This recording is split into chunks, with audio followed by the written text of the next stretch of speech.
தமிழ் தடம் நேயர்களுக்கு வணக்கம். நம்மோடு உரையாட ஊடகவியலாளர் திரு கேப்ரியல் இணைந்திருக்காங்க. வாங்க பேசலாம். அதற்கு முன்பாக சப்ஸ்கிரைப் பண்ணாம வீடியோ பார்த்துட்டு இருந்தீங்கன்னா சப்ஸ்கிரைப் பண்ணிட்டு வீடியோ பாருங்க. உங்களுடைய கருத்துக்களை கீழே கமெண்ட் பாக்ஸில் தெரிவிங்க. லைக் பண்ணுங்க, கமெண்ட் பண்ணுங்க, ஷேர் பண்ணுங்க. ஸோ தொடர்ச்சியாக தமிழ் தடம் சேனலை ஆதரவு கொடுங்க. வாங்க வீடியோக்குள்ள போகலாம். வணக்கம். வணக்கம். நேற்று மதுராந்தகத்தில் மிகப்பெரிய பொதுக்கூட்டம் பிரதமர் மோடி அவர்கள் பங்கேற்றிருந்தாங்க. என்டிஏவுடைய தமிழ்நாட்டு தலைவர்கள்லாம் கலந்து கொண்டு இருந்தாங்க. ஸோ டிஎம்கேவுடைய ரூட் 26 ரொம்ப கிளியராக இருந்த மாதிரி இருந்துச்சு. ஆனால் தேர்தல் நெருங்க நெருங்க அந்த ரூட் அவ்வளோ கிளியராக இல்லையோ அப்படின்ற மாதிரியான டவுட்ஸ் தான் ஏற்படுது. ஸோ அதற்கு ஒரு எடுத்துக்காட்டாக தான் நேற்று நான் மதுராந்தக கூட்டத்தை பார்க்குறேன். நல்ல ஒரு கூட்டம், திமுகவை எதிர்க்கக்கூடிய ஒரு கூட்டணி உருவாகிருக்கு அப்படின்றத நம்மளால புரிஞ்சுக்க முடியுது. ஸோ எப்படி பார்க்குறீங்க இந்த பிரதமருடைய கூட்டத்தை? அதான் இப்போ ஒரு முக்கியமான டெவலப்மெண்ட் என்னன்னா, இந்த லாஸ்ட் ஒரு 4 இயர்ஸா டிஎம்கே கம்ப்ளீட்டா நரேட்டிவை கண்ட்ரோல் பண்றாங்க மீடியால. 4 இயர்ஸ் இல்ல, லாஸ்ட் ஒரு 10 இயர்ஸாவே டிஎம்கே தான் நரேட்டிவை கண்ட்ரோல் பண்ணிட்டு இருக்காங்க.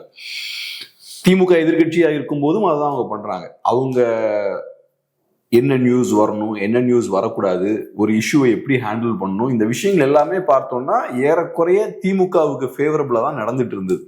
அதிமுகன்ற ஒரு கட்சியே கிடையாது. அப்படியே அதிமுக கட்சியை பத்தி பேசினா அது ரொம்ப வீக்கா இருக்கு, மோசமா இருக்கு, கட்சிக்குள்ள நிறைய பிரச்சனைகள் இருக்கு, இந்த தொழில தான் அதிமுக பத்தி பேசுவாங்க. ஸோ மோஸ்ட்லி இந்த டிபேட்ஸ் எல்லாமே பார்த்தோம்னா திமுகவுக்கு ஃபேவரபிளா தான் போயிட்டு இருந்தது. ஆனால் நேத்து நம்ம பார்க்கும்போது இந்த பொதுக்கூட்டம் நடந்ததுக்கு அப்புறம் நான் பார்த்த அளவுல பல ஆண்டுகளுக்கு அப்புறம் ஃபர்ஸ்ட் டைமா அந்த நரேட்டிவ் பார்த்தோம்னா திமுகவுக்கு எதிராக போகுது, அதிமுகவுக்கு பாசிட்டிவா போகுது. ஏன்னா ஒண்ணு டிடிவி தினகரன் அவர்கள் கூட்டணியில சேர்றாரு, ரெண்டாவது இந்த பெரிய பொதுக்கூட்டத்தையும் நடத்துறாங்க, ஓரளவுக்கு ஒரு ஒற்றுமையும் இருக்கு. இதெல்லாம் நடக்கும்போது அதை நீங்க கவர் பண்ணாம வேற விஷயத்த பேச முடியாது. ஸோ மீடியாவுக்கு வேற வழியே கிடையாது, வழி இல்லை. ஆமா. சோ இப்ப பார்த்தோம்னா ரைட், இது சாத்தியமா, இந்த அலைன்ஸ் நல்லா பெர்ஃபார்ம் பண்ணுமா, ஜெயிக்க வாய்ப்பு இருக்கா அப்படின்ற மாதிரி ஒரு நியூட்ரலான ஒரு டோனுக்கு வந்துட்டாங்க. இப்ப அதே ஒரு பெரிய ஒரு வெற்றி தான் அதிமுகவை பொறுத்தளவுல. ஸோ அந்த வகையில ஒரு மொமெண்டம் இப்ப அதிமுகவுக்கு கிடைச்சிருக்கு. டிடிவி உள்ள வந்திருக்காரு. அவர் உள்ள வந்ததால என்ன பெரிய இம்பாக்ட் ஏற்படும் தெரியல. மேபி சவுத்ல கொஞ்சம் இம்பாக்ட் ஏற்படலாம், தேவர் ஓட்ஸ் கொஞ்சம் உள்ள வரலாம். பட் இருந்தாலும் ஓவரால் அந்த நரேட்டிவ் செட் பண்றதுலயே பெரிய ஒரு வெற்றி தான் இது. அது போக வேற சில விஷயங்களும் பார்த்தோம்னா அதிமுகவுக்கு ஃபேவரபிளா நடக்குது. விஜய் குவைட் ஆயிட்டாரு. ஸோ நம்ம ஃபர்ஸ்ட்ல இருந்தே பேசிக்கிட்டு இருக்கோம், விஜயால அதிமுக பாஜகவுக்கு தான் பிரச்சனை. அந்த வகையில விஜயால இப்ப பெருசா செயல்பட முடியல. ஸோ அந்த சைட்லயும் அதிமுகவுக்கு பெரிய ஒரு அட்வான்டேஜ் இருக்கு. விஜயால இப்ப பெருசா பெர்ஃபார்ம் பண்ண முடியல, விஜயும் பார்த்தா ஆஃப் ஆயிட்டார். இந்த விஷயங்கள்லாம் திமுகவுக்கு சிக்கலை கண்டிப்பாக கொடுக்கும். திமுக இப்ப கொஞ்சம் பதட்டத்துல தான் இருப்பாங்க. திமுகவை பொறுத்தளவுல ரைட், இது எப்படி நம்ம காய்களை நகர்த்தலாம், எப்படி அடுத்த ஸ்டேஜுக்கு கொண்டு போகலாம், இதை டைவர்ட் பண்றதுக்கு வேற ஏதாவது பண்ணணும் புதுசா. ஏன்னா திமுக அலைன்ஸ் ஏற்கனவே இன்டாக்டா இருக்கு. அப்ப நீங்க புதுசா ஹைப்பை கிரியேட் பண்றதுக்கு எதுவும் பண்ண முடியாது.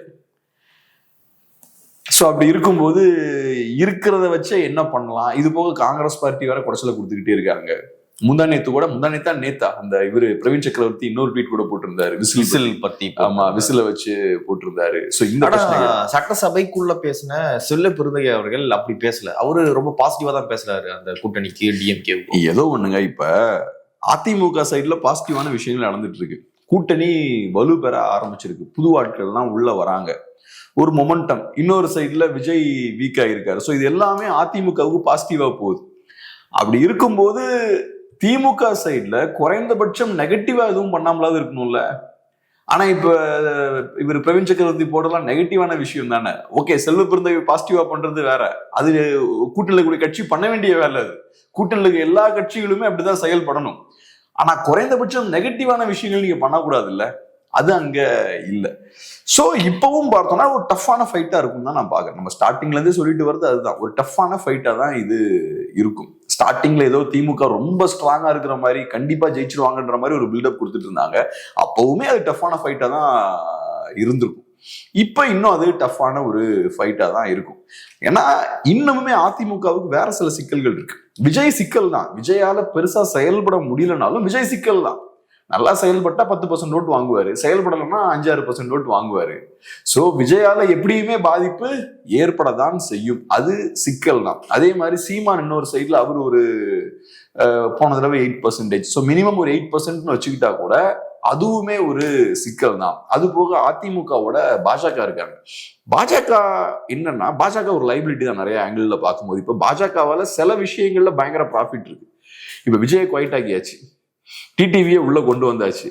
இதெல்லாம் பாஜக இல்லாம பண்ண முடியாது. ஸோ இந்த விஷயங்கள்லாம் செய்யறதுக்கு பாஜக ஒரு பெரிய ஒரு அசர்ட் அதிமுகவுக்கு. ஆனா இன்னொரு சைட்ல பார்த்தோம்னா, இதுவரைக்கும் தமிழ்நாடு வரலாறுல பாஜக ஒரு வின்னிங் அலைன்ஸ்ல இருந்தது கிடையாதுல்ல. ஒரு வின்னிங் அலைன்ஸ்ல எனக்கு தெரிஞ்சது வரைக்கும் தமிழ்நாட்டில் இருந்தது கிடையாது. 2001ல திமுகவோட அலைன்ஸ் ஃபார்ம் பண்றாங்க, அது தோக்குறாங்க. 99ல திமுகவோட இருக்காங்க. ஒரு 5 இயர்ஸ் திமுகவோட அலைன்ஸ் ஃபார்ம் பண்றாங்க. அதை தாண்டி மோஸ்ட்லி ஏடிஎம்கேவோட தான் அலைன்ஸ் ஃபார்ம் பண்றாங்க.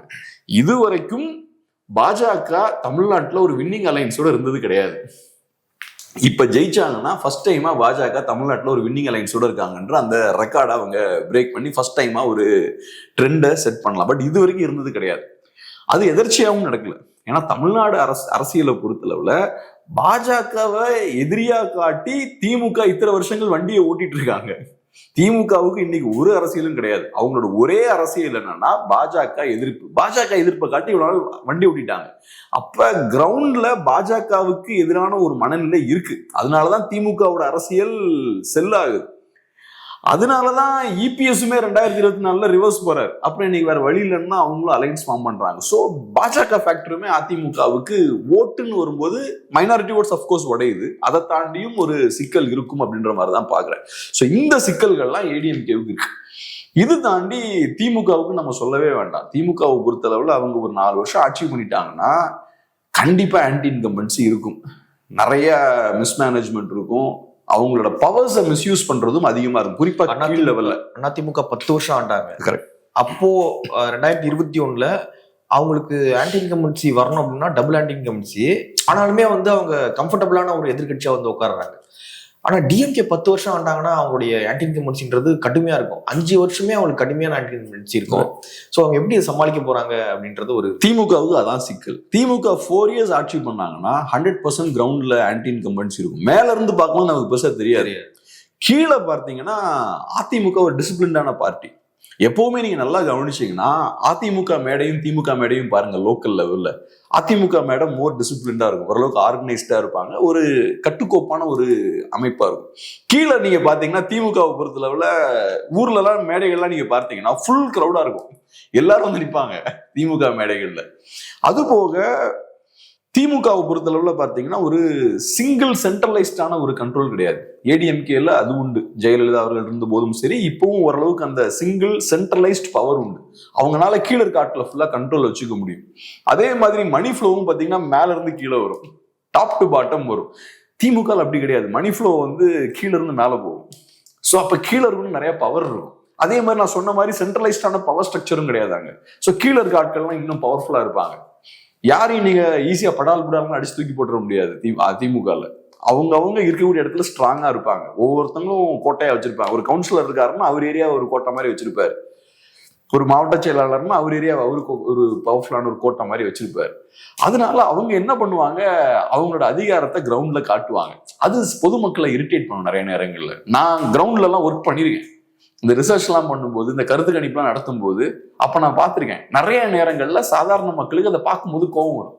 அவங்க நம்மளோட ஒருத்தங்களா இருக்க மாட்டேங்கிறாங்க, பெரிய வீட்டுல ஒரு 2 ஸ்கார்பியோ வச்சுக்கிறாங்க, எங்கனால அவங்களை போய் ஈஸியா அக்சஸ் பண்ண முடியல, ரொம்ப திமிரா பேசுறாங்க, இந்த மாதிரியான கோபங்களை வெளிப்படுத்துவாங்க. அதிமுக அந்த பிரச்சனை எல்லாம் இருக்காது. அதிமுக நான் நிறைய நேரங்கள்ல பார்த்தது என்னன்னா, அவங்க கவுன்சிலர்ஸ் எல்லாம் பார்த்தீங்கன்னா ரொம்ப சாதாரண நாட்டில் இருப்பாங்க. மக்களோட மக்களை ஈஸியா மிங்கிள் ஆயிடுவாங்க. ஒரு பிரச்சனை இருக்குன்னா கரெக்டா அதை ஐடென்டிஃபை பண்ணுவாங்க. பட் இருந்தாலும் இந்த பெரிய பவர்ஃபுல்லான ஒரு நாட்டாம துணி அவங்களுக்கு இருக்காது. ஸோ இந்த விஷயம் ரொம்ப முக்கியமான விஷயம். ஆன்டி இன்கம்பன்சி பார்த்தோம்னா மேல இருந்து பார்க்கும்போது நமக்கு தெரியாது, மீடியா வழியா பார்க்கும்போது. ஏன்னா நம்ம இஷ்யூஸ் பேஸ் பண்ணியே ஆன்டி இன்கம்பன்சியை கனெக்ட் பண்ணுவோம். ஆனா கிரவுண்ட்ல நீங்க பார்த்தீங்கன்னா திமுக ஒரு 4 இயர்ஸ் பவர்ல இருக்கும்போது கீழே யாரெல்லாம் அதிகாரத்தை கையில வச்சிருக்காங்க அவங்களாம் கொஞ்சம் ஓவரா போவாங்க. ஓவரா கொஞ்சம் லிமிட்டை கிராஸ் பண்ணி பண்றதெல்லாம் பண்ணுவாங்க. ஸோ அதனாலதான் யூஸ்வலா திமுகவுக்கு ஆன்டி இன்கம்பன்சி குயிக்கா படபடன்னு டெவலப் ஆயிரும். அது திமுகவுக்கு பெரிய ஒரு சிக்கல். அது போக திமுகவோட கூட்டணி கட்சிகளும் கொஞ்சம் வீக்கா தான் இருக்காங்க. இப்ப முன்னாடி மாதிரி இப்ப ஸ்ட்ராங்கா இல்ல. அப்புறம் காங்கிரஸ் பார்ட்டி ஏகப்பட்ட குடைச்சல்களை கொடுத்துட்டு இருக்காங்க. திமுகவுக்கு மிகப்பெரிய ஒரு சிக்கல் என்னன்னா, பாஜக எதிர்ப்பு சொல்லி 10 வருஷம் வண்டியை ஓட்டியாச்சு. எல்லா எலெக்ஷனும் ஒர்க் ஆகுது. ஆமா, போக போக அதோட இம்பாக்ட் கம்மியாகும்ல. நீங்க 5 இயர்ஸ்க்கு முன்னாடி அது கொடுத்த ரிசல்ட் இப்ப கொடுக்காது. அதை வச்சு எவ்வளவு தான் வண்டி ஓட்டுவீங்க? இப்ப எல்லாருக்கும் இப்ப ஃபர்ஸ்ட் டைம் வந்து அந்த நரி வருதுன்னு சொல்லும் போது ஒரு பயம், பதட்டம் பயங்கரமா வரும். செகண்ட் டைம் சொல்லும் போது கொஞ்சம் கம்மியாகும். தேர்ட் டைம் சொல்லும் போது இன்னும் கொஞ்சம் கம்மியாகும். அதே தானே இதுவும். வரவே மாட்டேது. ஆமா, பயம் போயிடும் இல்ல, நம்மளே டியூன் ஆயிரும்ல. அதுக்கு அது சர்ப்ரைஸ் ஃபேக்டர் வந்து போக ஆரம்பிச்சிடும். ஸோ அதுவும் ஒண்ணு இருக்கு. ஸோ இந்த ஃபேக்டர்ஸ் எல்லாம் இருக்கு. ஸோ அதனால அது மட்டும் இல்லாம மக்கள் நீதி மையம் 12 சீட்டு கேட்கறாங்கன்னா அது வேற பிரச்சனையா இருக்கு. ஐயோ, அவங்க வேற வந்து நாங்க டார்ச் லைட்ல தான் நிப்போம் அப்படின்னு உறுதியா இருக்காராங்க கமல். இதெல்லாம் யாரு சொன்ன செய்தி? இப்ப அவங்க மீட்டிங் போட்டுட்டு இருக்காங்க கமல் கட்சியில. அவங்க மேல்மட்டத்துல ஒரு கூட்டம் நடத்திட்டு இருக்காங்க. சோ அதுல இருந்து கசியக்கூடிய செய்திகள் இதெல்லாம் கொடுக்கலாம். அவங்களுக்குலாம் 40 கூட கொடுக்கலாம்.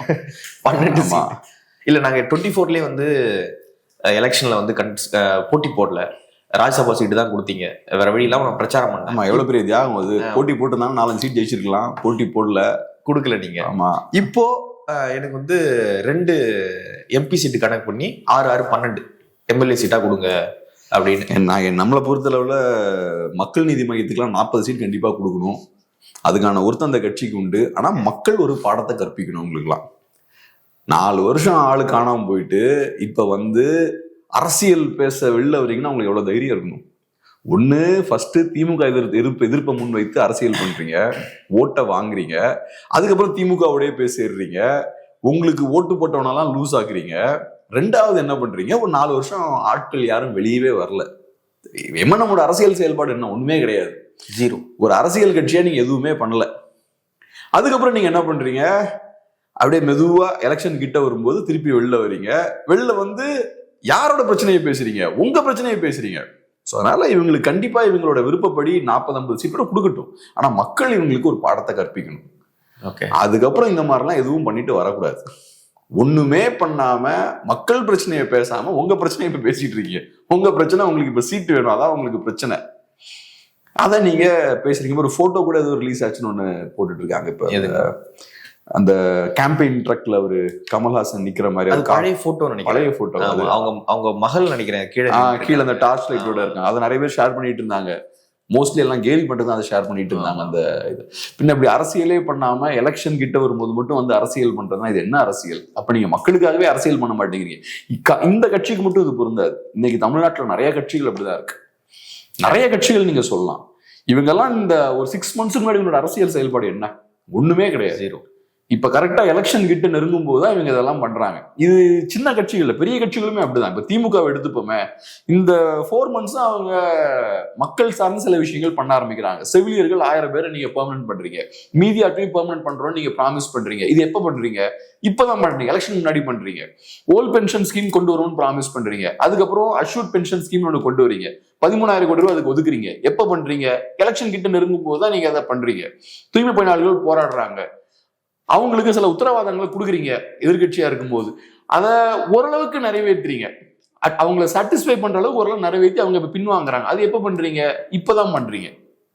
சோ ஒரு ஆளுங்கட்சியா நீங்க எப்ப மக்கள் சார்ந்து செயல்பட ஆரம்பிக்கிறீங்க? எலெக்ஷன் கிட்ட வரும்போதுதான். அதேதான் அதிமுகவும்.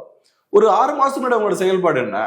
ஒன்றும் கிடையாது. எல்லாம் எலெக்ஷன் கிட்ட வரும்போது தான் எலெக்ஷனை மையமா வச்சுதான் இவங்க எல்லாம் கச்சா முச்சான்னு ஏதோ ஒன்று பண்றது.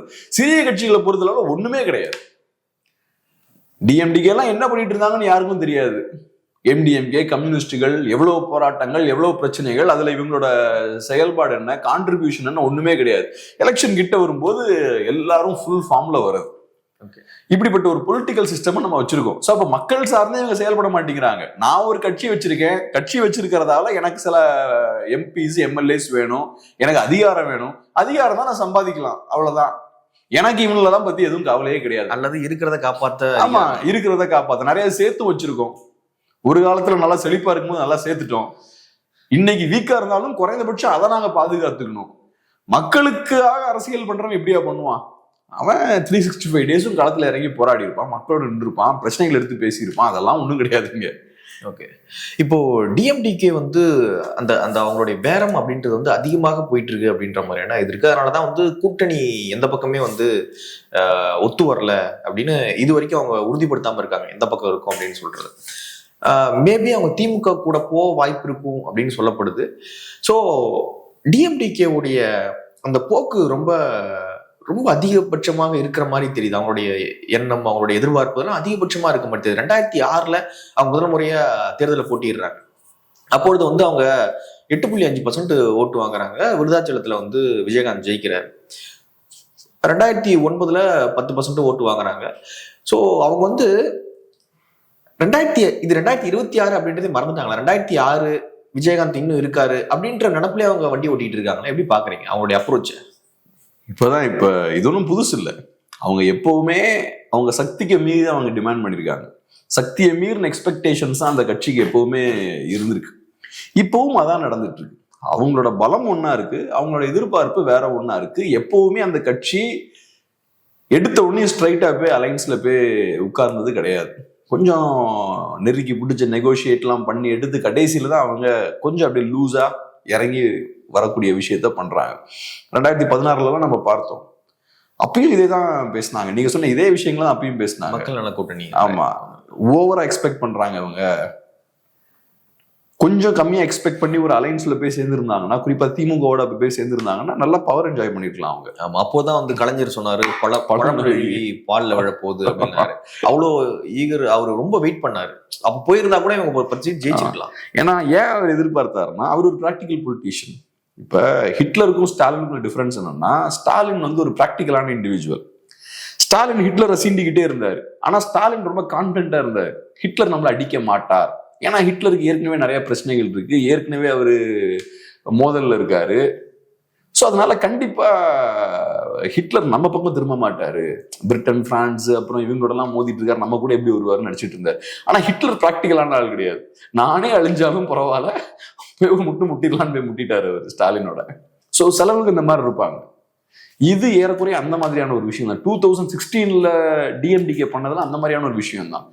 கருணாநிதி அவர்கள் பிராக்டிக்கலான பொலிட்டீஷியன். பிராக்டிக்கலான பொலிட்டீஷியன் அப்படிதான் பண்ணுவாங்க. கையில என்ன ஆப்ஷன் இருக்கோ, இருக்கிற ஆப்ஷன்ஸை வச்சு என்னத்தை பெற முடியுமோ அதை பெறுவோம்னு தான் யோசிப்பாங்க. இது நத்திங் பட் பிஸ்னஸ். இல்லைனா எனக்கு கிடைச்சா எல்லாமே கிடைக்கணும், இல்லைன்னா எனக்கு ஒண்ணுமே வேண்டாம்னு போக மாட்டாங்க. ஆல் ஆர் நத்திங்ன்ற ஆட்டிடியூடுக்கு அவங்க போக மாட்டாங்க.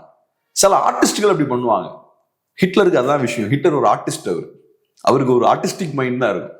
அவங்க தான் பெர்ஃபெக்ஷன் ஒன்றுல இருக்கணும், இல்லைன்னா எனக்கு எதுவுமே வேண்டாம் அப்படின்னு அந்த எக்ஸ்ட்ரீமுக்கு போவாங்க. ஒன்றும் இந்த எக்ஸ்ட்ரீம் இல்லைன்னா அந்த எக்ஸ்ட்ரீம். சினிமாவில் நிறைய பேர் நீங்க அப்படி பார்க்கலாம். ஆனா விஜய்லாம் அதுக்கான ஒரு எக்ஸாம்பிள் தான். சினிமா பொலிட்டிக்ஸ்லயும் அக்ரெசிவா இறங்கி போறாரு பாருங்க. காம்ப்ரமைஸ் பண்ணாம ஃபுல்லா இறங்கி போனதுலதான் பெரிய ஒரு சிக்கல்ல அவர் மாட்டிக்கிட்டார். ஆனா பொலிட்டிஷியன்ஸ், ட்ரெயின்டு பொலிட்டிஷியன்ஸ் பாத்தீங்கன்னா அப்படி இருக்க மாட்டாங்க. நல்ல நெகோசியேட்டிங் ஸ்கில்ஸ் இருக்கும்.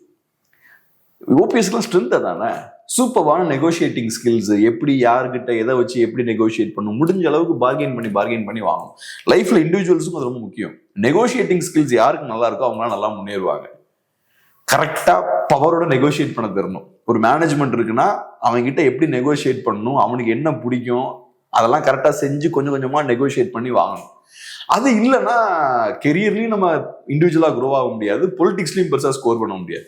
இந்த கட்சி இவ்வளவு வேகமா வீழ்றதுக்கான காரணம் அது ஒண்ணு. ரொம்ப ரிஜிடா இருக்கிறது. இவங்க கொஞ்சம் சில இடங்களை காம்ப்ரமைஸ் பண்ணிருந்தாங்கன்னா இந்த அளவுக்கு வேகமா சரிஞ்சிருக்க மாட்டாங்க. ஓரளவுக்கு ஹோல்டு பண்ணி நின்றுருப்பாங்க. பட் சகட்டு மேனிக்கு டிமாண்ட் பண்றது, சகட்டு மேனிக்கு அழுத்தங்கள் போடுறது, சக்தியை மீறி பெர்ஃபார்ம் பண்றது. 2011 அப்புறம் அவங்க வெற்றியை பார்க்கல. அவங்க அதுக்கப்புறம் தொடர் தோல்விகளை தான் ஃபேஸ் பண்ணிட்டு வராங்க. இப்போ விஜயகாந்த் வேற இல்ல. ஸோ அப்படிப்பட்ட ஒரு கட்சியை பார்க்கும்போது தொண்டர்களுக்கும் கான்ஃபிடன்ஸ் இருக்காது, அங்க இருக்கக்கூடிய நிர்வாகிகளுக்கும் கான்ஃபிடன்ஸ் இருக்காது, மற்ற கட்சிகளுக்கும் இவங்களை பார்க்கும்போது கான்ஃபிடன்ஸ் வராது. பட் இருந்தாலும் இவங்க இறங்கி வர்றதுக்கு ரெடியா இல்லை, அதே இடத்துல இருக்காங்க. மக்கள் பிரச்சனையும் பேசுறது கிடையாது, அந்த கட்சிக்கான எந்த ஒரு ரோலும் கிடையாது. அப்படியே எலெக்ஷன் வர வரைக்கும் வெயிட் பண்ணி ஏதாவது பண்ணிட்டு சீட் வாங்கிடலாம் அப்படின்ற ஒரு அரசியலை கையில் எடுக்கிறாங்க. ஆனா ஏதோ ஒரு கூட்டணியில போய் சேர்ந்துருவாங்கன்னு நினைக்கிறேன். கண்டிப்பா சேருவாங்க. ஏன்னா இப்ப போட்டி ரொம்ப டஃபா இருக்குல்ல. திமுகவுக்கும் டஃபா இருக்கு, அதிமுகவுக்கும் டஃபா இருக்கு. இப்ப அதிமுகவுக்கு தெரியுது புதுசா ஒரு கட்சி உள்ள வராங்கன்னா நமக்கு ஒரு பூஸ்ட் கிடைக்குது. பிஎம்கே உள்ள வரும்போது ஒரு பூஸ்ட் கிடைச்சது. எஸ்பெஷலி அம்மா மக்கள் முன்னேற்ற கழகம் வந்தது இன்னும் பெரிய பூஸ்ட் தான். ஏன்னா வர மாட்டாங்கன்ற ஒரு சந்தேகம் வந்தது. அது ஓரளவுக்கு அதிமுகவோட பவரை காட்டுறதை விட பாஜகவோட பவரை காட்டுது இல்ல. நடத்த முடியாதுன்னு நினைச்ச விஷயத்த செஞ்சு காட்டிட்டாங்க. ஸோ அவங்களையும் உள்ள கொண்டு வந்துட்டாங்க. ஸோ இப்போ திருப்பி எடுத்து டிஎம்டிக்கே உள்ள வந்து அது இன்னும் ஒரு பெரிய ஒரு எனர்ஜியை கொடுக்கும். ஸோ அதிமுக அதுக்கான முயற்சிகளை ஈடுபடுவாங்க. அதிமுக கிட்ட அதுக்கான ஸ்பேஸும் இருக்கு. அவங்களால டிஎம்டிக்கு அகாமடேட் பண்ண முடியும். அதே மாதிரி இதை முறியடிக்கிறதுக்கு திமுக முயற்சி பண்ணுவாங்க. ஸோ குறைந்தபட்சம் டிஎம்டிக்கு அவங்க போக விடாமலாம் நம்ம ஸ்டாப் பண்ணிடுவோம், எப்படியாவது இந்த பக்கம் எடுத்துன்னு ட்ரை பண்ணுவாங்க. ஸோ பார்ப்போம் அது எப்படி போகுதுன்னு. ஏதாவது ஒரு அலைன்ஸு கண்டிப்பாக போயிடுவாங்க.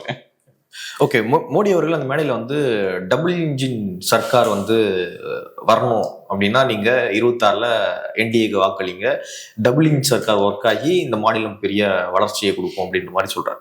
அதற்கு பதிலடி கொடுக்கும் விதமாக ஸ்டாலின் அவர்கள் சொல்றாரு, டப்பா டபுள் இன்ஜின் சர்க்கார், இங்க ஒன்றும் நீங்க உங்களுடைய கவர்மெண்ட் ஒன்றும் எடுபடாது அப்படின்ற மாதிரி மோடிக்கு ஸ்டாலின் அவர்கள் பதிலடி கொடுக்குறாரு. ஸோ இந்த உடனடியான இந்த ரியாக்ஷன் இருக்குல்ல, ஸோ இதுவே காட்டுதா ஒரு பெரிய எதிரி ஆப்போசிட்ல உருவாயிட்டாங்க அப்படின்றத இதுவே காட்டுது அப்படின்னு நம்ம பார்க்கலாமா? இதுக்கெல்லாம் ரியாக்ட் பண்ணியிருக்க வேண்டாம். ஸ்டாலின் அவர்களை பொறுத்தளவுல கொஞ்சம் டக்குன்னு ரியாக்ட் பண்ணக்கூடிய இண்டிவிஜுவல் தான். பர்சனலா அவரோட கொஞ்சம் கான்டாக்ட் உள்ளவங்க சொல்றதும் அதுதான், குயிக்கா பட்பட்டுன்னு ரியாக்ட் பண்ணுவாரு. இதுக்கெல்லாம் ரியாக்ட் பண்ண வேண்டாம். ஏன்னா ரியாக்ட் பண்ணும்போது அது ஓகே, நீங்க பாஜக அட்டாக் பண்றீங்கன்றது ஓகே, பாஜக எதிர்ப்பு வந்து அது காட்டுது.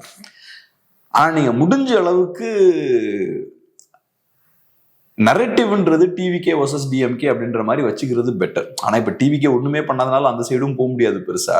பட் இதை நீங்க உடனே இப்படி வந்தோடனே படாலும் இப்படி ரியாக்ட் பண்றது இருக்குல்ல, இந்த மாதிரி டப்பா டபுள் இன்ஜின் சொல்றது இருக்குல்ல, அது உங்களோட வீக்னஸை தான் காட்டும். அது சரி, ஏதோ ஒரு பதட்டத்துல இருக்காங்க, அந்த பதட்டத்துல பேசிட்டாங்கன்ற மாதிரிதான் தோணும். ஏன்னா அவங்க ஒரு விஷயத்த சாதிச்சிருக்காங்க, சும்மா ஒன்றுக்குள்ள டிடிவியை உள்ள கொண்டு வந்திருக்காங்க, பிஎம்கே உள்ள கொண்டு வந்திருக்காங்க, மோடி இங்க வர்றாரு, வந்து எல்லாரையும் ஸ்டேஜ்ல நிக்க வைக்கிறாரு, விஜய் ஆஃப் பண்ணிட்டாங்க, ஓரளவுக்கு இந்த சூழல் இந்த பக்கம் போகுது. அப்ப நீங்க அரசியல் ரீதியாக விமர்சனம் வைக்கிறது வேற. டப்பா டபுள் இன்ஜின்றது அது ஒரு பர்சனல் அட்டாக், அது ஒரு டீப்பான ஒரு பொலிட்டிக்கல் அட்டாக் இல்லை. நம்ம எப்போ யூஸ்வலா பர்சனல் அட்டாக்லாம் வைப்போம். இப்போ எனக்கு உங்களுக்கும் மோதல் வருது, பட்டுன்னு நான் எப்போ ஒரு பர்சனல் அட்டாக் வைப்பேன், நான் கொஞ்சம் வெக்ஸா இருக்கும் போது, எனக்கு பெருசா ஆர்கியூமெண்ட் இல்லாத போது. அதை நான் வைக்கிறனாலே சுத்தி இருக்கவங்களுக்கு தெரியும்ல, சரி கேப்ரியல்ல கொஞ்சம் விஷயம் இல்லை, இந்த இடத்துல லாக் ஆயிட்டான், அதனாலதான் அப்படி பேசுறாங்க, ஒரு முடிவுக்கு வந்துருவாங்க. ஒரு லீடர்ஸும் அதே மாதிரிதான். இந்த மாதிரியான கிரிட்டிசிசம் வைக்கும் போது இவங்க வீக் விக்கெட்ல இருக்காங்கன்ற ஒரு இமேஜ் கிரியேட் ஆகும். அதனால அதை வைக்காம இருந்திருக்கலாம். அப்படி அட்டாக் வைக்கிறீங்கன்னா நீங்க ஒரு பொலிட்டிக்கல் அட்டாக்கா வச்சிருக்கலாம். இப்ப வேற நிறைய பொலிட்டிக்கல் அட்டாக்ஸும் திமுக வைக்கிறாங்க. ஆமா, கரப்ஷன் பண்றாங்க அப்படின்னு சொல்லியிருக்காரு மோடி அவர்கள். இல்ல, நான் திமுக சைட்ல இருந்து சொல்றேன். திமுக சைட்ல இருந்து இப்ப மோடி அவர்கள் ஒரிசால தமிழர்களை அசிங்கமா இழிவா பேசுறாரு, அப்புறம் இங்க வந்து தமிழர்களுக்கு சப்போர்ட் பண்ணி பேசுறாரு. இந்த மாதிரி நீங்க வைக்கலாம், இந்த மாதிரியான விமர்சனங்கள்லாம் வைக்கலாம். ஆனா நீங்க பட்டுன்னு இப்படி ஒரு இந்த மாதிரியான பொலிட்டிக்கல் அட்டாக் ஒண்ணு வைக்கிறீங்கன்னு வச்சுக்கோங்க, அது நீங்க வீக்கா இருக்கிற மாதிரி ஒண்ணு காட்டும், சிச்சுவேஷன் கையை விட்டு மீறி போய்கிட்டு இருக்குன்ற மாதிரியும் ஒரு இமேஜை காட்டும். அதனால இது கரெக்டான அப்ரோச் இல்லை அவங்க சைட்ல. ஓகே, இன்னொன்னு என்ன அப்படின்னா, எடப்பாடி அவர்கள் நிறைய விஷயங்களை அந்த மேடையில சொல்றாரு. அதாவது என்டிஏ மேல, மோடி அவர்கள் மேல இருக்கும்பொழுது நாங்க இங்க ஆட்சி செய்யும் பொழுது நிறைய விஷயங்களை தமிழ்நாட்டுக்கு கொண்டு வந்தோம் அப்படின்ற விஷயத்த வந்து எடப்பாடி அவர்கள் சொல்றாங்க. மருத்துவக் கல்லூரிகள், அப்புறம் நிறைய பாலங்கள், அப்புறம் மெட்ரோ 2ஆம் கட்ட திட்டம், இது எல்லாத்தையும் நாங்க பயங்கரமா கொண்டு செயல்படுத்திக்கிட்டு இருந்தோம். இன்னைக்கு நிறைய விஷயங்கள் நிறுத்தி போட்டு வச்சிருக்காங்க டிஎம்கே அப்படின்றத எடப்பாடி அவர்கள் சொல்றாரு. இந்த மத்திய அரசோடு ஒன்றி போய் ஆட்சி பண்ணக்கூடிய ஒரு அரசாங்க மாநிலத்துல அவசியமான ஒன்று அப்படின்னு நான் நினைக்கிறேன். மேபி அது நீங்க ஃபைட் பண்றதுனால ஃபைட் பண்ணுங்க, அது ஐடியாலஜியா ஃபைட் பண்ணுங்க, ரைட்டு. ஆனா நீங்க ஆட்சி பண்ணதுனால நீங்க என்ன கொண்டு வரீங்க அங்க ஃபைட் பண்ணி அப்படின்ற ஒரு இது இருக்கு இல்லையா? ஸோ நடந்தால் வாழி காவேரி அப்படின்ற விஷயங்களை ஏடிஎம்கே கொண்டு வந்தாங்க. மெட்ரோ திட்டம், அவங்க 11 மருத்துவக் கல்லூரிகள் அதை கொண்டு வந்தாங்க. ஒன்று நீலகிரியில வந்து தொடர்ந்தாங்க, மலை மேல ஒரு மருத்துவக் கல்லூரியை கட்டி திறந்து வச்சிருந்தாங்க. ஸோ இவ்வளோ நிறைய விஷயங்களை மத்திய அரசு கிட்ட இருந்து அவங்க வாங்கி கொண்டு வர முடியுது. அப்போ இந்த டபுள் இன்ஜின் சர்க்கார் அப்படின்ற ஒரு விஷயம் அவசியமான ஒண்ணா, அப்படி எப்படி பாக்குறீங்க? அது கண்டிப்பா அவசியமான ஒன்றும் கிடையாது. ரெண்டாவது டபுள் இன்ஜின் சர்க்காரும் கிடையாது. இது அதிமுக கவர்மெண்ட் இங்க இருக்க போகுது, அங்க பிஜேபி கவர்மெண்ட் இருக்க போகுது. ஸோ டபுள் இன்ஜின் கவர்மெண்ட்ன்றது அங்கேயும் பிஜேபி இருக்கணும், இங்கேயும் பிஜேபி இருக்கணும். இங்க அலைன்ஸ் தான் இருக்கு. ஸோ ஓகே, அவங்கள பொறுத்தளவுல அவங்க டபுள் இன்ஜின் சொல்றாங்கன்னா இங்கேயும் நாங்க தான் அப்படின்ற மாதிரி மேபி அவங்க சொல்லாம இருக்கும். சண்டை போட்டு தான் வாங்கணும். எல்லா ஸ்டேட்ஸும் ரிசோர்ஸுக்கு சண்டை போட்டு தான் ஆகும். நீங்க சரண்டர் ஆகுறதால யாரும் உங்களுக்கு எதுவும் கொடுக்க மாட்டாங்க. ஏன்னா இங்க நிறைய மாநிலங்கள் இருக்கு, ஒவ்வொரு கட்சிக்கும் ஒவ்வொரு அரசியல் நலனும் இருக்கு. அப்படி இருக்கும்போது உங்களுக்கு வேண்டிய ரிசோர்ஸை நீங்க அழுத்தம் போட்டு சண்டை போட்டு தான் வாங்கணும். இங்க திமுக கிட்ட பிரச்சனை என்னன்னா, சண்டை போடுற மாதிரி நடிக்கிறாங்க, ஆனா சண்டை போடல, அதான் பிரச்சனை. ஆனா அதுக்கு நான் ஸ்ட்ரைட்டா அவங்க கிட்ட சரண்டர் ஆயிடுவேன்னா எதுவும் கிடைக்காது. எதுவும் உங்களுக்கு ஃப்ரீயாலாம் எதுவுமே தரமாட்டாங்க. ஏன்னா பிஜேபி ஒரு நேஷனல் பார்ட்டி, அங்க அதிகாரத்துல அவங்க மேல உட்கார்ந்துருக்காங்க. அப்ப எல்லா ஸ்டேட்ஸுக்கும் அவங்க ரிசோர்ஸ் அலோகேட் பண்ண வேண்டியிருக்கும். யாருக்கு ஃபர்ஸ்ட் ஃபோக்கஸ் கொடுப்பாங்க? அவங்களோட கோருக்கு தான் ஃபர்ஸ்ட் ஃபோக்கஸ் கொடுப்பாங்க. அவங்க எந்தெந்த பகுதிகளை முக்கியமான ஃபோக்கஸா பாக்குறாங்களோ அதுக்கு தான் அவங்க நேச்சுரலா ஃபர்ஸ்ட் ப்ரிஃபரன்ஸ் கொடுப்பாங்க. காங்கிரஸும் அப்படிதான். இங்க நம்ம ஐசோலேட் ஆகிருக்கும். தமிழ்நாடு ஒரு டிஃப்ரெண்டான ஒரு ஸ்டேட்டா தனியா இருக்கும். அப்ப நம்ம ரிசோர்ஸ் வேணும்னா நம்ம சண்டை போட்டு தான் வாங்கணும், அழுத்தங்கள் போட்டு தான் வாங்கணும். அதுக்கான ஸ்ட்ரென்த்தும் நமக்கு இருக்கணும், பொலிட்டிக்கல் வில்லும் நமக்கு இருக்கணும், அதுக்கு மக்களோட சப்போர்ட்டுமே இருக்கிற பொலிட்டிக்கல் பார்ட்டிஸுக்கு இருக்கணும். ஸோ ஏடிஎம்கே இன்னைக்கு கம்ப்ளீட்டா ஏறக்குறைய பாஜக கண்ட்ரோல்ல தான் இருக்காங்க. ஏன்னா அதிமுகனால ஒன்றும் செய்ய முடியலையே. செய்ய முடியலன்ற இடத்துல தானே பிஜேபி உள்ள வராங்க. பிஜேபி உள்ள வந்து அவங்க டிடிவி தினகரனை கொண்டு வராங்க. அதுக்கப்புறம் வாழ்த்து செய்தி தெரிவிக்கிறாரு இபிஎஸ். அது எதுக்கு தெரிவிக்கணும்? ஏன் தெரிவிக்கணும்னா, இல்ல எங்களை மீறி பண்ண நாங்களாம் சேர்ந்து தான் பண்றோன்றதை காட்டிக்கிறதுக்கு. ஆக்சுவலா விஷயத்த பண்றது பாஜக தாங்க, காய்களை நகர்த்துறது பாஜக தான். இப்ப ஃபர்ஸ்ட் இபிஎஸ் ஸ்ட்ராங்கான ஒரு ஸ்டாண்ட்ல இருக்காரு. நாங்க என்ன ஆனாலும் டிடிவி தினகரன்லாம் சேர்த்துக்க மாட்டோம், வெளியே போனவர்கள் தான்ற உறுதியான ஒரு நிலைப்பாட்டுல இபிஎஸ் இருக்காரு ஸ்டார்டிங்ல. அந்த டைம்ல வெளியெல்லாம் போய் கேம்பெயின் எல்லாம் பண்றாரு, அக்ரெசிவா போறாரு. அதுக்கப்புறம் இந்த இடத்துக்கு இறங்கி வந்திருக்காருன்னு அது காரணம் என்ன? ரைட், நம்ம நினைச்ச மாதிரி கள சூழல் இல்லை, கொஞ்சம் காம்ப்ரமைஸ் ஆக வேண்டிய தேவை இருக்கு. அதுக்கப்புறம் விஜயும் இவங்க தான் ஆஃப் பண்றாங்க. ஸோ இந்த விஷயங்கள்லாம் நடக்கும் போதே பாஜக தான் அங்க டாமினண்டா இருக்காங்க, ஏடிஎம்கே இங்க வீக்கா இருக்காங்க. ஸோ நீங்க வீக்கா இருந்துகிட்டு இன்னொருத்தங்கிட்ட போய் நான் சரண்டர் ஆயிட்டேன், சரண்டர் ஆகுறதால நிறைய கிடைக்கும்னா நீங்க நம்பவே முடியாது, எதிர்பார்க்கவே முடியாது. சரண்டர் ஆகுறதன் மூலமா உங்களுக்கு எதுவும் கிடைக்காது.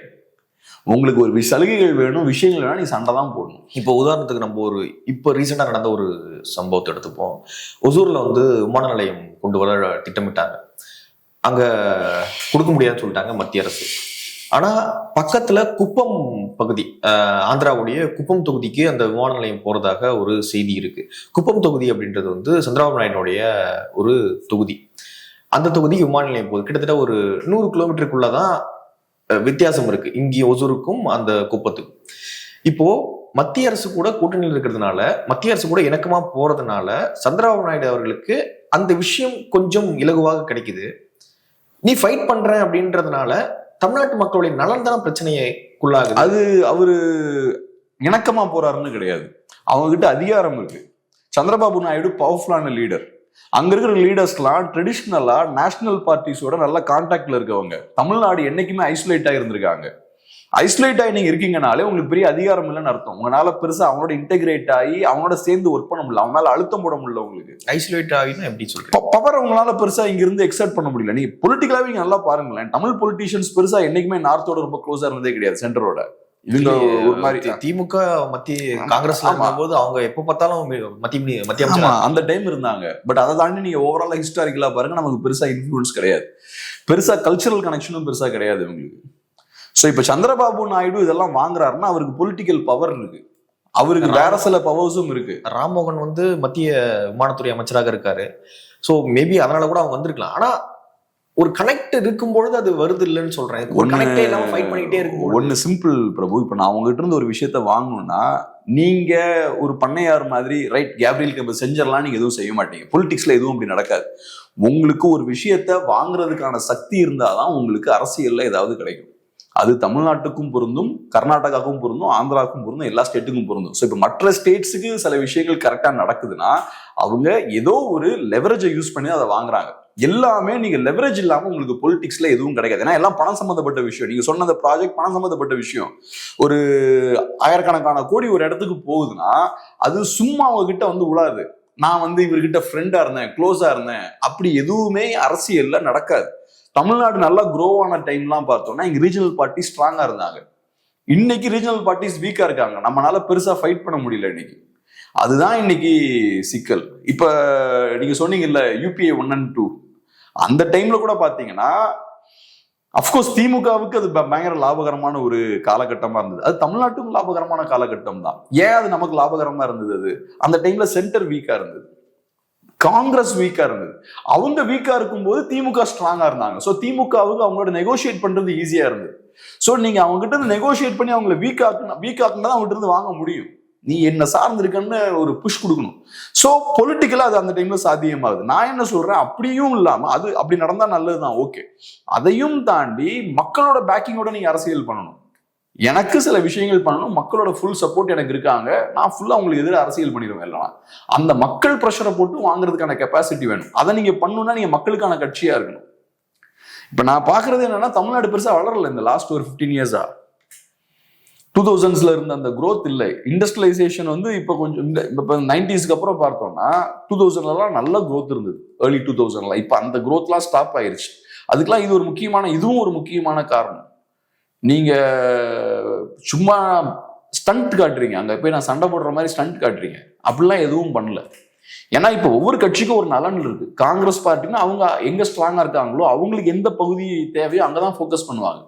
சில நேரங்கள்ல இங்க ஃபோக்கஸ் பண்ணலாம், சில நேரங்கள்ல. பட் நமக்கு அப்படி கிடையாது. தமிழ் மக்களுக்கு தமிழ்நாடு தான் முக்கியம். இங்க இருக்கிற கட்சிகள் அதை செய்யணும். தேவையில்லாம சண்டை போட வேண்டாம். ஆனா நிறைய நேரங்கள்ல நீங்க அழுத்தங்கள் போட வேண்டிய தேவை ஏற்படும். அதை போடுறதுக்கான ஸ்ட்ரென்த் நமக்கு இருக்கணும். அதிமுகவுக்கு அது இல்லைன்னா அதை பண்ணவே முடியாது. அதுதான் சிக்கல். இன்னைக்கு அதிமுக பாஜக கிட்ட மட்டும் காம்ப்ரமைஸ் ஆகல, அதிமுக திமுக கிட்டையும் காம்ப்ரமைஸ் ஆகுறாங்க. அதிமுக பவர்ல இருக்கும்போது, இபிஎஸ் சிஎம்மா இருக்கும்போது யாரு பொலிட்டிக்ஸை டாமினேட் பண்ணது? திமுக தான் டாமினேட் பண்ணாங்க. மீடியா நரேட்டிவை திமுக கண்ட்ரோல் பண்ணாங்க. ஏகப்பட்ட இஷ்யூஸை கையில் எடுத்து அவங்க அடிச்சாங்க. சோ நீங்க பவர்ல இருக்கும் போதும் உங்களால திமுகவை எதுவும் பண்ண முடியல, எதிர்கட்சியா இருக்கும்போது உங்களால திமுக எதுவும் பண்ண முடியல. அப்புறம் நீங்க பாஜக கிட்டையும் போய் சரண்டர் ஆகிறீங்க. அப்ப இது காட்டக்கூடிய விஷயம் என்ன? உங்களால யாரையும் எதிர்த்து எதுவும் பண்ண முடியல, உங்களால திமுக எதிர்த்து எதுவும் பண்ண முடியல, பாஜக எதிர்த்தும் பண்ண முடியல. அந்த அளவுக்கு பலவீனமா இருக்கீங்க. அப்புறம் அந்த பலவீனத்தின் வழியா நான் நிறைய விஷயங்களை சாதிச்சிருவேன்னா அது பொலிட்டிக்ஸ்ல அப்படி ஃபங்க்ஷன் ஆக. வெயிட் பண்ணி பார்க்கலாம் என்ன நடக்குது அப்படின்னு நிறைய விஷயங்கள் கூட பகிர்ந்துக்கிட்டீங்க. நன்றி.